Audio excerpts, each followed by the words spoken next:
You'll also get broken down materials that people will use from their garden. So sometimes people will add in leaves and other things like mulch as well into their worm bin, or especially if you've got a larger composting type of worm bin. So lots of people like to add different things. Now for me, I personally just prefer using one bedding. I will add some cardboard into that as well, but for the most part I don't usually like to add anything external that may or may not be organic. I don't want to add anything that might disturb my my worm farm basically. So everybody adds different things. Now you can choose which method you prefer to use. Now I'm going to show you guys quickly. I've got some more food to put in here for them. Now I want to show you guys exactly what it's broken down a bit, but what a typical size of a lettuce leaf is. Now if you can imagine that completely open and larger, you can see it's quite a large section for the worms to get through. Now they'd have to chew in at different angles and work their way inward to consume all the best and rich in nutrient content of this lettuce leaf, because these end parts don't give as much nutrient as the start of the core does. So again, I'm going to break this down. Now this one has already broken down a bit. As you can see, it's quite floppy.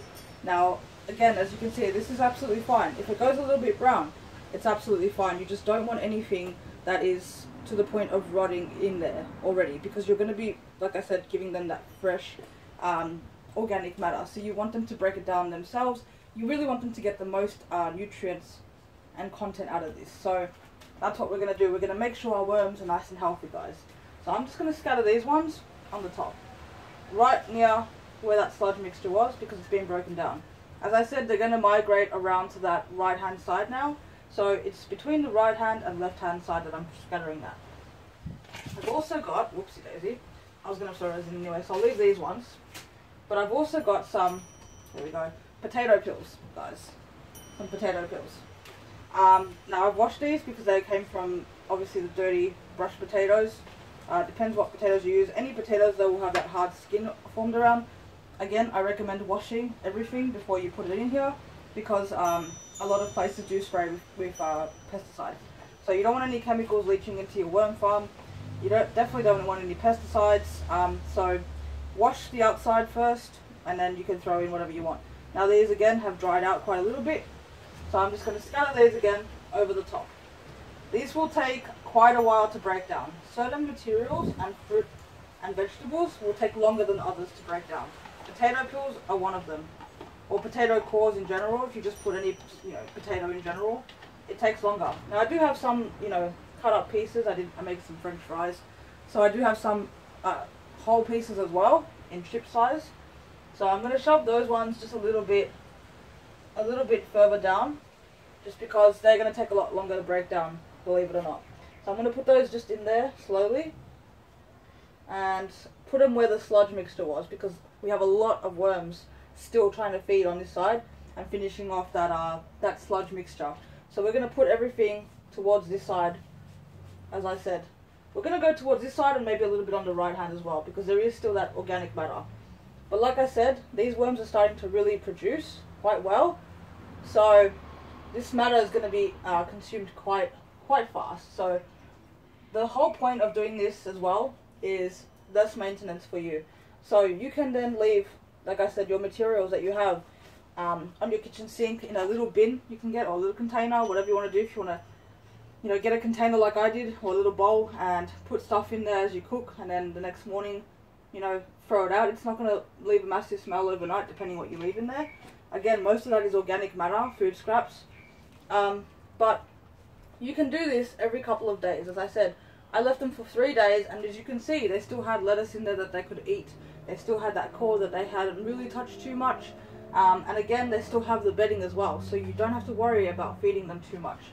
I think most people get really worried, and one of the biggest problems with worm farming that people that have issues with, where you'll get fruit flies or you'll get a smell, all that stuff is because of overfeeding the worms, because it's being put in there too fast and too excessive for the worms to be able to break it down. So there's too much in there and they can't break it down quick enough, and what happens is it just accumulates, builds up, it rots in there, and it smells and it attracts fruit flies and other pests. So you don't want that to happen. And as you can see, there is no need to feed them really every day unless you have, again, more worms. If this was 2,000 worms, we would definitely need to be doing it every day.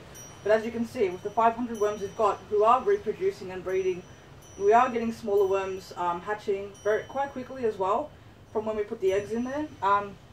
They're still not breaking that matter down, you know, on a daily basis. So we don't need to do that. Now, the next thing I'm going to show you guys, let me just take my gloves off real quick.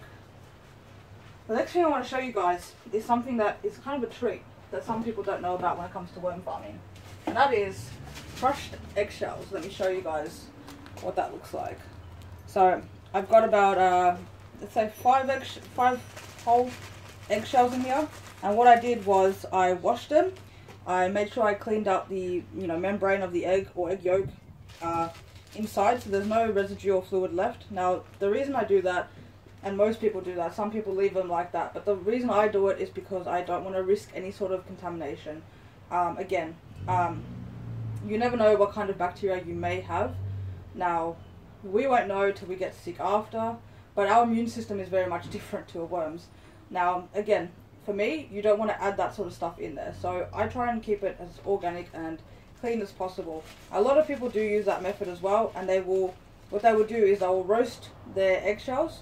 So you can get your eggshells, wash them out, rinse them out, and then you can either put them in the oven or the microwave, really, either works, microwave oven or regular conventional oven, for about 10 to 15 minutes. And what will happen is that will help dry out that eggshell, and then you simply crush it in a bag or in a food processor. Food processor is great because you'll get a very powdery consistency, which is fantastic. Or you can even use I think it's called a mortar and pestle. I think that's what it's called. But you can even use one of those, which are really cool. I actually need to get one of those. I actually like the old school way. But I normally just do this, which is putting them in a Ziploc bag. Once they're very nice, they're very hard as well and easily broken down. Much easier once they've been toasted in the oven. And then I simply just crush them between my hands like this. And then I do that process for about 3 to 4 minutes until I see that they're crushed down to a consistency and size that I like. Now, these eggshells, if they are not completely in powder form, what will happen is these will remain in your compost once you've harvested your worm castings. So these will remain unbroken down because worms, again, as I said, do not have teeth, so they cannot consume pieces that are larger. They won't be able to break that down. Now, another thing with the eggshells is that these provide a massive amount of calcium. So these are great for your garden. So don't worry if when you're harvesting your worm castings you still see pieces that are not broken down, because they will do fine in your worm beds and your garden beds and anywhere that you basically put those worm castings.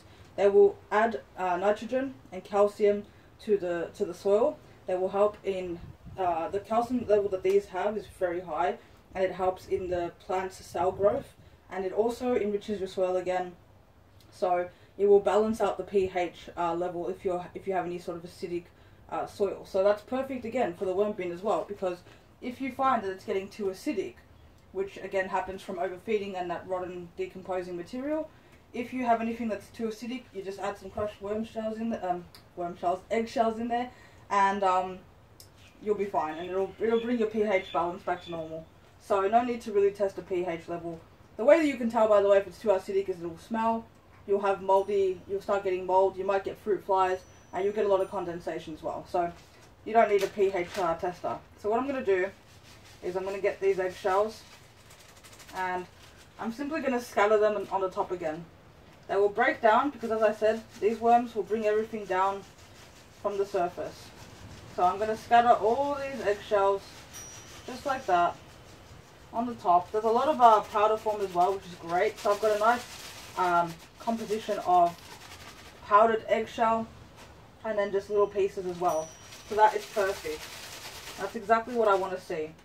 Now it looks really great. It's looking really fantastic with everything that we've got in there. We've got some potato peels, we've got some potato wedges, we've got some iceberg lettuce pieces, we've got an iceberg core, we've got some sugar pea straw mulch, we've got some core peat, and I'm also going to add in some egg cartons as well from the eggshells a little bit later. So that's what we've got going on so far. So it's pretty awesome. And what I'm going to do is I'm just going to simply sort of slightly scatter it around so it's still on the surface, but just maybe half an inch under. Most of it's going to remain on the surface though. I don't really want to push most of these eggshells down because it's not really necessary. As I said, these worms are going to come up to get all this material. So we're just really making sure everything's nice and neat at this point. You don't want to clump too much into one area as well, especially if these larger like potato skins. You don't want to clump them all in because again, like I said, these worms will take longer to break it down, and also some vegetable matter takes longer in general to break down as well. So you have to just be sort of conscious where you place things. Again, you don't really see most people put that much effort into it because they don't really maintain it. So the biggest thing with worm farming is a lack of maintenance. Because really, like I said, you don't really need to maintain it that much with most worm farms. The worms really do the job for you. They do everything that, you know, you want them to do, and you don't have to really maintain it. You can leave this material as it is. Again, I'll have to water this once over. But you can leave this in here for like probably another 3 to 4, maybe 5 days before I need to check on them again. So it's really that simple and that easy, which is fantastic. So I'm going to close up this lid, and I'm going to give them a rinse after I finish this up. But I'm going to let them settle in for a little bit. So I'm going to close that up, nice and tight, sealed up, and we're going to let them settle in. So guys, as I said, this is basically an update. So I want to show you guys, because we said we were going to check how quickly. So we had that soluble worm sludge lettuce mixture that was completely consumed. So as I said to you guys, if you want to go that route and use that as your feeding method and technique, it's great. Just keep in mind, again, if you make too much of it, it will make your general bedding quite a sludgy mixture. You don't want it to be really sludgy when you're putting your hands in there. And you also want to have a little bit of dry to wet matter. So you want it to be wet, you want it to be damp, but you don't want it to be sludgy because the worms will just get caught up in that, especially when that is their food source, because you've got to remember they do need to sort of move through to try and eat that material. So I would recommend please don't make it too watery. As I showed you guys, if you want to reference what I'm talking about, go back and watch my previous video upload on the how to feed your worm farm. So that was an update on how to feed your worms. That's part 2 for you guys. And I'm going to basically come back in about, I think we'll do another 3 to 4 days, and I'll come back and show you guys again now with some more different organic matter, how much they're breaking down and how quickly they're producing, how quickly they're breeding, how quickly they're maturing, how many eggs we're getting, how much castings we have. We'll do a rinse through next time so I can show you guys what a rinse through is, and do a flush, and you can see some worm wee as well, because by then it will have done that. It'll be hitting near the 2-week mark. So we'll come back in about 3 to 4 days and I'll show you guys that. Again, if you enjoyed this upload, please give me a thumbs up. I would enjoy it and appreciate it a lot. If you guys want to share the streams or the uploads that I do, I will be trying to do a live stream as well to answer your questions. I know that there's a lot of beginners starting out with worm farming and gardening, which I've gotten a really great response to. It's been pretty awesome, so I want to do a live stream for you guys as well, and I can answer some of your questions if I know.